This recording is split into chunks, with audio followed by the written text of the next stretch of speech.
Welcome back, everyone. Going to go ahead and work on a project that I've been meaning to do for a little while, and because winter's sort of holding on here, I figured why not get it done before I get out there and actually need it. So what it involves is this.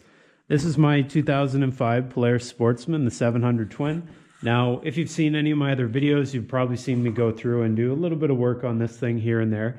Well, I'm going to do one other thing today that's going to make it a bit more functional for me. So when it comes time to get out there and the snow is actually gone and I'm collecting firewood with this unit, I need some way to get the wood back here. Now, I have a little utility trailer that I pull around. That's fine and dandy until I have to get into the tight woods. So what I'm going to do is I'm going to make something that will allow me to carry firewood on the back and also on the front. And what I've come up with is this. So this is a little utility box that actually, when I got the golf cart, it came on the back there. So this came off of that. It's pretty simple. It looks like someone just took some metal and bent it up and bolted it into place. But however, I needed a way to mount this on here. So what I did, there's a little bar that came around the perimeter of this back rack. I took that off to start. And then I started thinking, what can I bolt to?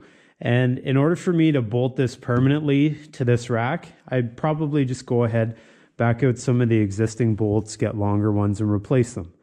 Well, that's fine, but I don't want this box to be on here all the time, and I don't want it to be a huge hassle to get it off. So what I'm going to do is I'm going to take these little eye bolts here, and I'm going to open up the gap there. So the gap between the hook and the shaft here, I'm going to open that a little.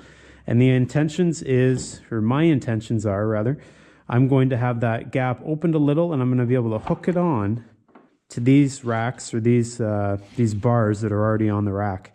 So if you can imagine that being there, that would then give me a point to bolt this box down onto.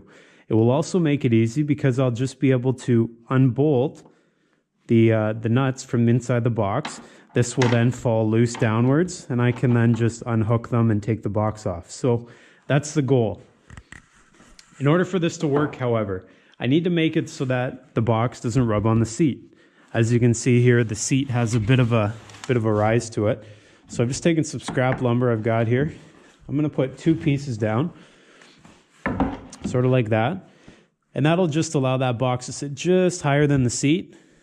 And therefore, I won't have any rubbing issues and I won't rip the seat. So I've drilled the holes. You can see the holes here.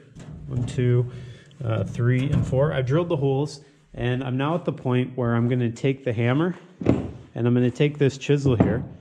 And what I'm going to do is I'm going to place that chisel right at the seam of that eye bolt, and I'm going to hopefully open that gap a little.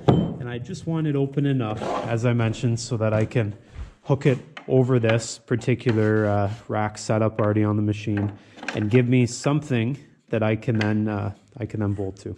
So if all goes to plan, that's the goal. I'm going to try it out, and we'll see how we make out here. Perfect.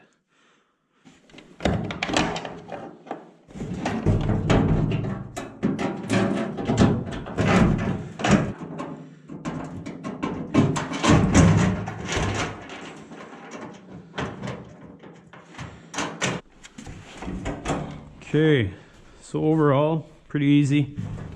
Just gonna get these pieces of wood positioned, and I think what I'm gonna do, I'll probably just I'll put some wood screws down through here into the piece of wood, so that the piece of wood stays in place when I take the box on and off. But this was pretty simple, and I think this is gonna work pretty well. So all I did before I checked out where I was going to mount to, I just made sure that everything was good and firm with the rails here that are in the cargo rack on the ATV. Assuming those are firm, shouldn't have an issue. So that's that. Just going to put a bit of Loctite on here. Maybe I'll use the lock washer if I'm going to take them off. Other than that, they're a pretty easy project. Next thing I'm going to do is I'm going to start working on the front box, and I I think make something that will also allow me to hold my chainsaw. So let's give that a whirl.